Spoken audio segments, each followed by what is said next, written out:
사랑하는 추업제일교회 성도 여러분, 유튜브 시청자, 구독자 여러분 반갑습니다. 김정빈 목사입니다. 간밤에도 평안히 잘 주무셨습니까? 오늘 2024년 10월 17일 목요일 아침입니다. 오늘도 주 안에서 복된 날 되시기를 주의 이름으로 축원합니다. 자, 기도하고 오늘의 말씀 묵상을 시작합니다. 아버지 하나님 감사합니다. 오늘도 좋은 날 허락하시고 이렇게 아침에 아버지 말씀하러 시작하게 하심에 감사합니다. 이 시간도 말씀을 증거하는 종의 입술에 성령으로 기름 부으사 하나님 말씀 잘 증거하게 하시고 또 우리 성도님들을 심령으로 도받되어서 30배, 60배, 100배로 결실하게 하여 주옵소서. 이 시간을 하나님께 의탁하옵고 우리 구주 예수님 이름으로 간절히 기도합나이다. 아멘. 간밤에 잘 주무셨습니까? 저도 부흥회 어제 밤까지 잘 마치고 오늘 새벽에 오늘 부산에 도착했습니다. 자고 아침에 이렇게 찍고 있습니다. 오늘도 말씀을 통해 함께 큰 은혜 받으시기를 바랍니다. 자, 오늘 은혜 받으실 말씀은 역대상 20장 전체입니다. 1절에서 8절까지 말씀입니다. 제가 읽어드리겠습니다. 해가 바뀌어 왕들이 출전할 때가 되매 요압이 그 군대를 거느리고 나가서 암몬 자손의 땅을 격파하고 들어가 랍바를 에워싸고 다윗은 예루살렘에 그대로 있더니 요압이 랍바를 쳐서 함락시키매 다윗이 그 왕의 머리에 있는 보석 왕관을 빼앗아 중량을 달아보니 금 1달란트라. 그들의 왕관을 자기 머리에 쓰니라. 다윗이 또 그 성에서 노략한 물건을 무수히 내오고 그 가운데 백성을 끌어내어 톱과 쇠도끼와 돌서래로 일하게 하니라. 다윗이 암몬 자손의 모든 성읍을 이같이 하고 다윗이 모든 백성과 함께 예루살렘으로 돌아오니라.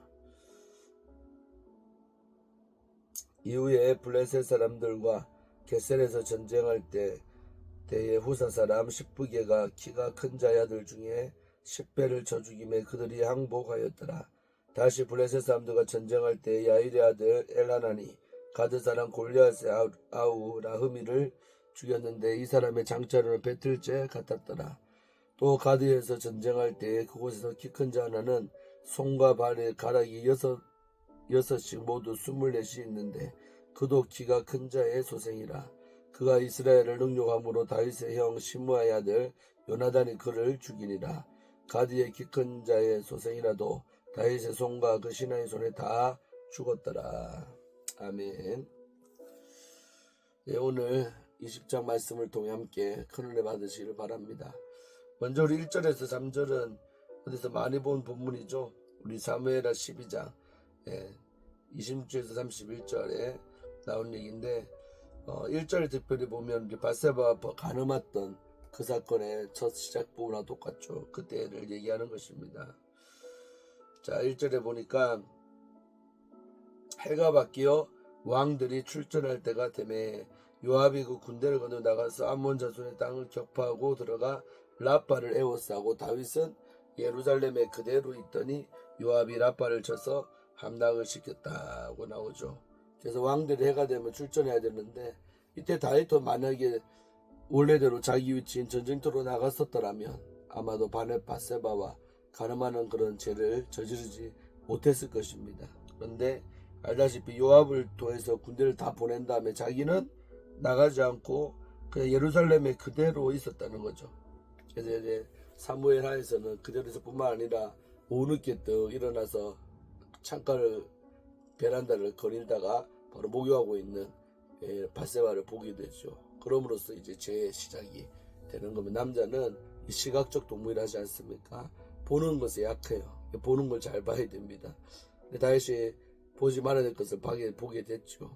그래서 결국 유혹받아서 죄를 짓게 되는데 오늘 그 본문인데 사실 빠집니다. 바로 1절만 그대로 나와 있습니다. 그래서 우리가 1절 때 그냥 그 설교할 때도 말했었지만 우리가 내가 있어야 될 자리에 있을 때 죄의 유혹에서 이길 수 있다는 겁니다. 그러니까 출전할 때 됐으면 자기도 함께 장군들 가서 싸우진 않더라도 자리를 지키고 있어야 되는데 안 나가고 혼자 편안하게 예루살렘 성에 있으니까 다시 말해 내 위치를 벗어났다 이거죠. 그리고 또 게으름도 있었던 것이죠. 다윗이 해놓으니까 그때 죄의 유혹이 치고 들어온 겁니다. 그래서 우리 인생도 마찬가지입니다. 내가 내 할 일 똑바로 하고, 목사가 있어야 될 곳이 어디입니까? 강단 아닙니까? 소유교회 자리 아닙니까? 그러니까 그 자리 잘 지키고 있을 때는 유혹도 덜 받고 받던 애도 잘 이길 수도 있어요. 그런데 내가 있어야 될 자리에 있지 않고 엉뚱한 곳에 가 있을 때, 그때 제 유혹이 온다라는 것이지요. 그래서 항상 우리가 정위치라고 하는데, 내가 서 있어야 될 그 자리에 서 있는 우리가 되기를 바랍니다. 특히 성도님들은 어떤 자리 있어야 돼요? 기도의 자리, 예배의 자리를 잘 지키세요. 그러면 아무래도 승리할 수 있다 이 말입니다. 그런데 예배 드려야 될 때 엉뚱한 데가 있고 기도 안 하시고 엉뚱한 거 하고 있으면요, 그때 마귀가요 유혹을 심하게 합니다. 그럴 때 또 연약해서 그 마귀의 유혹을 못 이기고 덥석 또 죄를 짓기도 하고 그렇게 되는 것이죠. 그래서 오늘 본문은 그런 이야기입니다. 그래서 뒤에 뭐 바세바하고 번인 범죄한 이야기가 빠져 있습니다. 여기서는 안 나와버립니다. 자, 그리고 나서 이제 그 요압이 라빠라는 곳을 쳐서 함락시켰는데 다윗이 여기 갔어요, 거기를. 그래서 다윗이 그 왕의 머리에 있는 보석 있는 왕관을 빼앗아 중량을 달아보니 금 1달란트라. 그 라빠에 있는 그 나라 왕의 쓰고 있던 머리 보석 박힌 왕관을 빼앗아서 중량을 달아봤대요. 빼앗아서 달아봤더니 금 1달란트. 이건 진짜 과장이죠. 너무. 왕관인데 왕관 금 1달란트가 얼마냐면요 6,000kg, 6,000kg. 6,000kg을 어떻게 씁니까? 하면 말이 안 되잖아요. 근데 그만큼 이 왕관이 화려했고 금으로 발랐다는 거죠. 완전히 그런 것이 귀한 거라는 거예요. 그 귀한 것을 이제 적고로부터 탈취하고 빼앗았다, 그런 것입니다. 그래서 그들의 왕관을 자기 머리에 썼다. 그 라빠의 왕의 왕관을 다윗이 썼다는 거죠. 그래서 다윗이 그 성에서 노력한 물건을 무수히 내오고 그 라빠 성에서 엄청난 이 뭐랄까 전쟁 노량물들을 가져왔다는 것이죠. 그 다음에 그 가운데 백성을 끌어내요. 그 라빠 성에 있던 그 나라 사람들 끌어내서 톡과 쇠도끼와 그 다음에 돌서래로 일을 시켰다는 건 종로로 시켰다는 거. 일을 한 사람으로. 그래서 일하게 하고 다윗이 암몬 자손의 모든 성읍을 이같이 하고 다윗이 모든 백성과 함께 예루살렘으로 돌아왔다. 이 전쟁에서 승리하고 개선을 했다는 겁니다. 그래서 엄청난 물건들이 들어오게 되는. 그래서 우리가 영적 전쟁 가운데서 또 승리하면 물건이 들어옵니다.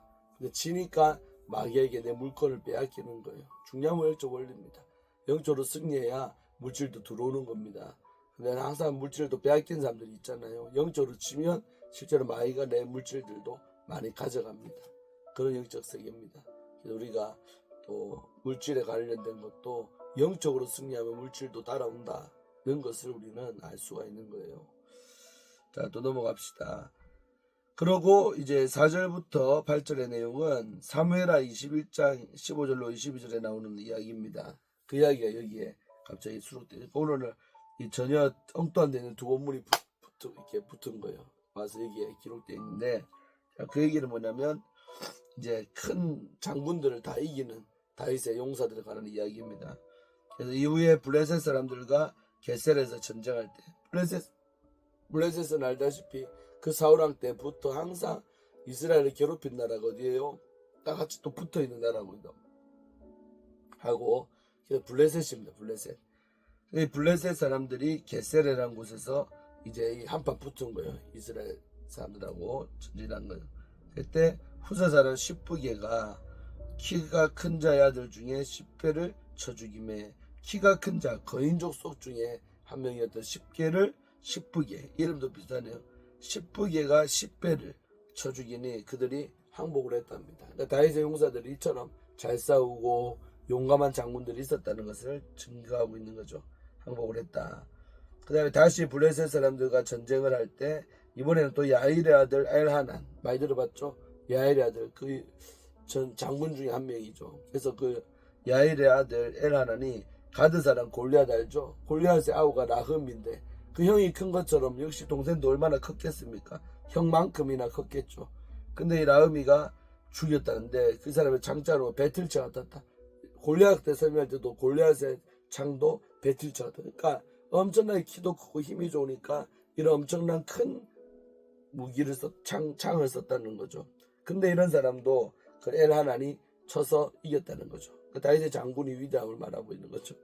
또 가드에서 전쟁할 때 그 블레셋 땅의 5대 도시 중에 하나였던 또 골리앗의 고향이기도 한 그 가드에서 전쟁할 때 그곳에 키 큰 자나, 그러니까 가드예요. 그 키 큰 사람이 그렇게 많이 살았답니다. 몰려서 그곳에 키 큰 자 하나는 손과 발이 가락이 6이, 육손이라고 하죠. 육손에다가 6발, 그러니까 하나씩 가락이 기형아주 지금 말하면 태어날 때부터 이 손가락도 6개, 발가락도 6개 이래 되는 거예요. 24개란 말이에요. 24이 있는데 그도 키가 큰 자의 소생이라 이런 겁니다. 그러니까 가드 전쟁 때 키가 큰 자의 소생인데 그가 이스라엘을요 욕보일 때 모욕했다는 막 욕을 하고 마치 골리앗처럼 능력함으로 다윗의 형 시므아의 아들 요나단이 또 이 육손이를요 쳐 죽였다는 거죠. 박스를 내놨어요. 죽이니라. 그래서 가드의 키 큰 자의 소생이라도 다윗의 손과 그 신하의 손에 다 죽었더라. 다시 말해 이렇게 대단한 용사들도 다윗의 장군들을 못 이겼다는 겁니다. 그만큼 다윗에게는 힘 있는 용사들이 주변에 질비했다는 것입니다. 영적으로 보자면 우리가 내 혼자로 하나님의 왕국을 유지할 수가 없죠. 우리가 내 곁에 항상 누가 있어야 돼요? 다윗이 혼자 자란 게 아니라 이런 잘 돕는 용사들이 함께 있었기 때문에 되었다. 이 동력자의 소중함을 항상 늘 말하고 있습니다. 교회도 마찬가지입니다. 목사 혼자서 잘해낼 수 없습니다. 부족합니다.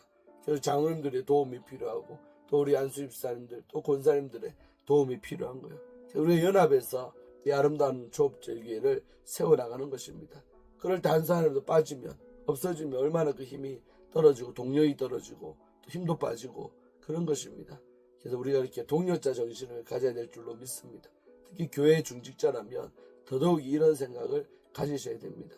그래서 동력자로서 잘 목사님을 도와서 우리가 진짜 하나님 나라, 작은 하나님 나라지만 우리 조업절기회를 이렇게 세울 수 있는 그런 은혜가 우리에게 있으시기를 축원합니다. 그래서 다윗 곁에도 이런 훌륭한 용사들이 있어서 전쟁 떠나가서 요압도 잘 싸우죠. 에라난 오늘 십부게 또 이런 사람들, 또 요나단 이런 사람들이요 정말 다윗을 위해서 충성했거든요. 그러니까 하나님께서 다윗 나라를 그렇게 견고하게 하셨고 그 동력자를 주셨습니다.